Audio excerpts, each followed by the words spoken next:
Hello అండి. ఇప్పుడు చెప్పబోయే కథ పేరు 'వర్ధనమ్మ'. ఈ కథని రచించిన వారు శేషు గారు. ఇక కథలోకి వెళ్ళిపోతే, ధనుర్మాసం సందర్భంగా తమ ఇంటి వద్ద ఉన్న కలియుగ దైవమైన శ్రీ వెంకటేశ్వర స్వామి వారి గుడిలో ఆ రోజు పెట్టిన భోగం బొజ్జ నిండా భుజించి పంపులో మంచినీరు తాగి బయటపడింది వర్ధనమ్మ. పండుగ వంటి మాసం కనుక గుడి రద్దీగానే ఉన్న ఆమె వయసురీత్యా ఆమె మిగిలిన భక్తులందరూ వరుసలో ముందు నిలబెట్టి ప్రసాదం అందేలా చేశారు. బొజ్జ నిండా తిని కుళాయి నీరు తాగి గుడిలోంచి బయటపడింది వర్ధనమ్మ. గుడి నుంచి బయటపడింది. ఇంకెక్కడైనా ఆసరా ఉందనో, లేక గుడిలోంచి తరిమివేశారనో కాదు. ఆ మాటకొస్తే అసలు గుడికి వెళ్ళింది కూడా భక్తితో కాదు, ముక్తి కోరి కాదు, భుక్తి కోసం. భువి ఉన్నన్నాళ్ళు తాను ఉండాలి, తాను పెట్టే బాధలు పడటానికి ఈ కొద్ది మందో తన దగ్గర ఉండాలి అనుకునే రకం. అందుకే గుడిలో ఉంటే అంత మంచే జరగాలని, అందరూ బాగుండాలని కోరుకునేవారు ఉంటారు అని అక్కడ ఉండలేక బయటకు నడిచింది. ఇక ఆమె కథ క్లుప్తంగా ఇది. క్లుప్తంగానే ఎందుకంటే నవదశకాలు చూసిన ఆమె జీవితంలో ప్రతిదీ చెప్పాలంటే గ్రంథాలు చాలవు మరి. అవును, పెళ్ళైన కొత్తలోనే కడుపును కాయపడేసరికి అత్తామామలు, మామగారి తండ్రి, పెళ్ళికాక మామగారి దగ్గరే ఉండే ఆయన అన్న ఒక్కొక్కరే పరలోకానికేగారు. 16 ఏళ్ల వయసులో తల్లి అయి ఒక బాబు చేతిలో పడగానే భర్త కూడా పైవారి బాట పట్టారు. అయ్యో పాపం ఒంటరిదయిందే అంటూ దగ్గరకొచ్చి పక్కింట్లో ఉన్న పిన్ని కూతురు చెల్లెలైన శారదమ్మ ఆమె భర్త కూడా ఈమెతో వేగలేక తమ దారిన తాము పోయారు. ఇక జరుగుబాటు కోసమన్న వంకతో ఆమె లంకంత కొంపలో అద్దెకి ఇల్లు ఇస్తే మండువా లోగిళ్ళు కటువైపుగా వచ్చిన అద్దెకుండే వాళ్ళు కూడా పక్షం తిరిగే లోపలోనే పలాయనం చిత్తగించారు. ఆమె పొలంలో కౌలుకొచ్చేవారు కూడా దాదాపుగా ఇదే పరిస్థితి. ఇక తదుపరి ఆమె దాటికి కోడలు, 2 మగపిల్లల తరువాత 3వ కానుపులో పుట్టిన కమలలు పాప, బాబులలో పాప, పిన్ని కూతురు చెల్లెలైన శారద కోడలి కడుపున పుట్టిన బాబు, ఇలా ఒక్కొక్కరే పరమపదానికేగవలసి వచ్చింది. అయినా ఆమె ఆకలి తీరలేదు, ఆటలు ఆగలేదు. కోడల మీద చాడీలతో కొడుకు మనసు విరిచేసే రీతిగా మనవళ్లతో కూడా ప్రవర్తించేసాగింది. కోడలు పోయేనాటికి మనవళ్లలో పెద్దవాడు 7 ఏండ్లు, రెండవవాడు 5 ఏండ్లు, మూడవవాడు 3 సంవత్సరాల వయసు. స్వతహాగా ఈమె గయ్యాళితనం తెలిసిన వాళ్లల్లో ఎవరూ కూడా ఈమె ఇంటికి కోడలిగా కాదు కదా, కనీసం పని మనిషిగా కూడా తమ ఆడబిడ్డలను పంపలేదు. అసలు ఆ మాటకొస్తే ఆమెతో ఒక్కరోజు పరిచయం పెట్టుకున్నా చాలు, జీవితాలను మృంగివేస్తుంది అనే విషయం అర్థమవుతుంది ఎవరికైనా. దాంతో ఆ 3 పిల్లలు, తన కొడుకు ఆమె చేతుల్లోనే రోజులీడ్చుకున్నారు. ఆ కొడుకును కూడా పెద్ద ప్రయోజకుడిని చెయ్యలేదు. ఎక్కడ తన చెయ్యి దాటి ఎగిరిపోతాడో ఎదుగుదల పేరుతో అని, ఆపై అతనిని, అతని సంసారాన్ని కూడా వారందరి పసి వయసుల నుంచి తానే ఒంటరిగా సాకుతున్నాననే భావనతో చులకన చేసేది. ఇహ మనవళ్ళు 3కి పెళ్ళిళ్ళు చేసింది ఒక్కొక్కరుగా.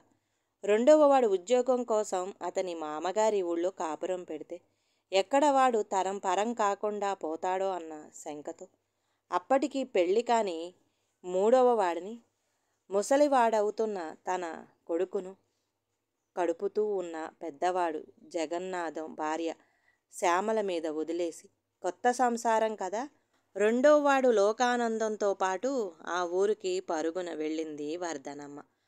దాంతో శ్యామలమ్మకు పాపం కాస్త ఊరట లభించింది.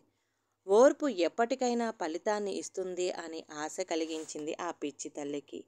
అలా వెళ్ళిన వర్ధనమ్మ 1.5 ఏడాది తర్వాత తిరిగి వచ్చింది. కారణం, అక్కడున్నంతకాలం లోకనాథం అతని భార్య లక్ష్మి మధ్య కూడా ఇలాగే ఎంత చిచ్చు రేపాలని ఎత్తుగడలు వేసినా తండ్రి వల్ల జగన్నాథం ప్రభావితమై బామ్మే తమను పెంచింది అనే భావన కానీ, ఆమె తమకు అందరికంటే ఎక్కువ అని కానీ లోకనాథం అనుకోలేదు. అదృష్టవశాత్తు అతని మామగారు, వారి కుటుంబం ఇతనిని బాగా ఆదరించి మంచి ఉద్యోగం వేయించి జీవితాన్ని స్థిరపరిచారు. అలాంటి ఒక స్థితిలో కడుపుతో ఉన్న లక్ష్మిని మెట్ల మీద నుంచి తోసివేసేందుకు విఫల యత్నం చేసి పట్టుబడి మళ్ళీ అంతలోనే తప్పు లక్ష్మి మీదకే తొయ్యబోయింది. కానీ అక్కడ ఆమె మాటలు ఆటలు సాగలేదు. పాచిక పారలేదు. దాంతో తిరిగి జగన్నాథం దగ్గరికే వచ్చి చేరింది. ఆ సరికి అప్పుడప్పుడే జీవితంలో ప్రశాంతత రుచి చూస్తున్న జగన్నాథం, అతని తండ్రి మళ్ళీ కథ మొదటికైనా అని ఉసూరుమంటూ ఆమె శ్యామల మనసును పెడుతున్న రంపపు కోతను చూసి తట్టుకోలేక ఆపలేక సతమతమవుతున్న జగన్నాథం తండ్రి, వర్ధనమ్మ కొడుకు పడ్డ బాధ వర్ణనాతీతం. ఈ గోల ఇలా ఉండంగానే మూడోవాడు దామోదరానికి పెళ్లి జరిగి కొత్త కోడలు సుభాషిణి రావటము, ఆమె ఉద్యోగస్తురాలు కావటం మూలాన ఏడాది తర్వాత బాబు పుడితే వాడిని తాను చూసుకుంటానని భరోసా వర్ధనమ్మ ఇవ్వటము చకచక జరిగిపోయాయి. ఆసారికే వర్ధనమ్మ వయసు 6 వసంతం దాటి 5 పాపం శ్యామల మాత్రం ఈవిడ పెట్టే తిప్పలు పడలేక మానసికంగా కుంగిపోయి చిన్న వయసులోనే మంచాన పడితే ఆమె తన ఇద్దరి పిల్లలకి మామగారు పరందామయ్యకి వర్ధనమ్మకి ఇక అన్నదమ్ముల దంపతులకి ఇంతమందికి కష్టమవుతుందని సుభాషిణి పనివాళ్ళని చూడబోతే ఈవిడ నోరు సంగతి తెలిసి ఒక్కరూ వస్తేనా? పాపం సుభాషిణి బయటతో పాటు ఇంట్లో కూడా చెయ్యలేదు అని శ్యామల పని అందుకోపోతే దేహం అలవి కానివ్వలేదు ఆమెకి. ఈ పనికి మాలిన దానికి భోజనము పోషణ శ్రమ అనవసరం, బయటికి పారేయండంటూ గొడవ చేస్తున్నా ఏదోలా నెట్టుకొస్తున్న రోజులు. పిల్లలు పెద్దవాళ్ళవుతున్నారు. ఈ డిజిటల్ కాలంలోకి అడుగులు పెడుతూ పై చదువుల కోసం స్కాలర్షిప్ ద్వారా హాస్టళ్లకు వెళ్ళటం, సుభాషిణికి పుట్టింటి నుంచి ఆస్తి కలిసి రావటంతో ఉద్యోగం మానేయటం, దాంతో ఇంటి చాకిరి తగ్గి శ్యామల ఆరోగ్యం కూడా కాస్త గాడిన పడింది. ఇటు ఎప్పుడో వర్ధనమ్మ భర్త బ్రతికున్న రోజుల్లో ఇంట్లో ఈవిడ నోరు కంటే బయటే మేలనుకొని వెళ్ళిపోయిన సందర్భంలో జోరుగా సాగుతున్న స్వాతంత్ర్య సమరంలో పాల్గొని పోయే ముందు ఓ తృప్తి అనుభవించారు. ఆ తర్వాత ఆయన కొడుకుగా పరందామయ్యకి ప్రభుత్వ ఉద్యోగం వచ్చిన వర్ధనమ్మ సరిగ్గా చెయ్యనీకపోవటం మూలాన ఆనాడు జీతం రాలేదు. కానీ ఇవాళ ప్రభుత్వాలు మారుతూ వస్తున్నా ఏవో పాత లెక్కలు తిరగదోడుతున్న కొంతమంది నిబద్ధత నిజాయితీ కలిగిన కొందరు ఆఫీసర్స్ పుణ్యమాని పరందామయ్యకు పెన్షన్ వస్తుంది. ఇక ఎటొచ్చి పవర్ కోల్పోబోతుంది మన వర్ధనమ్మే. అంటే ఇక్కడ ఎవరు తమకు డబ్బు అందుతోందోనన్ను, ఈమె పైకి ఇంకా అక్కర్లేదనో ఈమెను వదిలేయాలనుకోవట్లేదు. ఈమె ప్రవర్తనే అంత కదా. ఇక మన బ్రతికేదో మనం బ్రతుకుతాం, వాళ్ళ మానాన వాళ్ళను పోనీ అమ్మా అన్నాడు పరందామయ్య. అలాగే అని పైకి అందే కానీ లోపల దీనిని ఎలా ఆపాలా అని మదన పడుతున్న సమయంలో చీకటిలో వెలుగురేఖలా ఆమెకు దొరికిన ఆసర జగన్నాథం కొడుకు పెళ్ళి. నగరంలో హాస్టల్లో చదువుతున్న అక్షయ్ తానొక అమ్మాయిని ప్రేమించానని, ఆ అమ్మాయితో పెళ్లి చేస్తేనే ఇంటికి తిరిగి వస్తానని, లేదంటే తనకి జన్మలో వాళ్ళ మొహం చూడటాన్ని ఒక అర్ధరాత్రి ఫోన్ చేసి చెప్పి పెట్టేశాడు.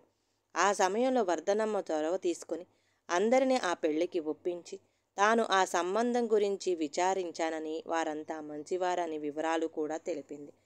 ఆ వివరాలు అన్నీ తమ కోడల విషయంలో తాము కావాలనుకున్న వాటికి సరిపోవాలటంతో ఇంటిల్లిపాది ఒప్పుకొని ఆనందహేళాలో మునిగి నిశ్చితార్థం ఏర్పాట్లు చేసుకుంటున్న తరుణంలో విస్ఫోటనం లాంటి విషయం. పెళ్లి కూతురు పెట్టిన షరతులు అమలయ్యే తీరాలని, అవి ఏమిటో తెలియకపోయినా లోకుల ముందు అబాసు అవ్వలేక నిశ్చితార్థం జరిపించి పెళ్లి ఏర్పాట్లు చేసుకుంటూనే వధువు ఇంటికి వెళ్లారు సుభాషిణి, దామోదరం, పరందామయ్యలు. అక్కడ విన్న విషయాలు విని ఆ ముగ్గురు అవాక్కవ్వటమే కాక సుభాషిణి అయితే కన్నీటిని దాచుకోలేకపోయింది.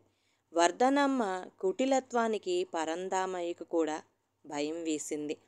అయితే దేవుడు మంచివారి పక్షాన ఉంటాడనటానికి నిదర్శనం ఈ సంబంధం ఏ వంకలు లేకుండా కుదిరి వర్ధనమ్మ వేసిన పాచికను చిత్తు చేయటం. ఇందులో పెళ్లికూతురు హాసిని తల్లి సంతోషిని పాత్ర ముఖ్యమైతే సంతోషిని భర్త సురేంద్రది అంతే.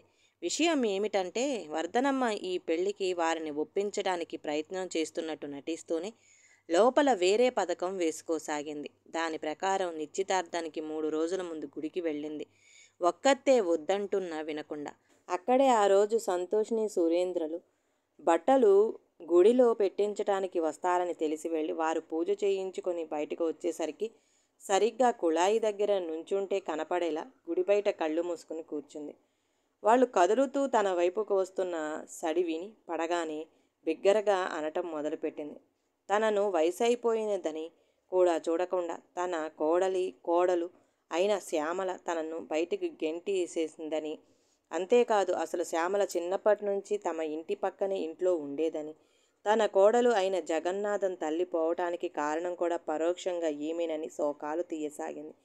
కానీ వర్ధనమ్మ సరిగ్గా ఇక్కడే పప్పులో కాలు వేసింది. ఎందుకంటే శ్యామల తాను చిన్నప్పటి నుంచి ఒకే వీధిలో ఉంటూ ఒకే స్కూల్లో చదువుకున్నారు.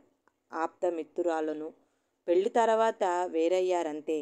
అక్షయ్కు సంబంధం మాట్లాడుకుంటున్నప్పుడు ఇద్దరూ ఒకరినొకరు గుర్తుపట్టుకున్న ఈ సంబంధం తన వారిని తెలిస్తే వర్ధనమ్మ ఎక్కడ ఆపు చేస్తుందో అన్న భయంతో శ్యామల మిన్నకుండిపోతే, అసలే ఇది ప్రేమ వ్యవహారం. అందున ఇప్పుడు శ్యామల మౌనంగా ఉంటే తను బాల్యాన్ని తవ్వటం అవకాశవాదేమో, అమర్యాదగానో ఉంటుందని సంతోషిని కూడా నిశ్శబ్దంగా ఉన్న.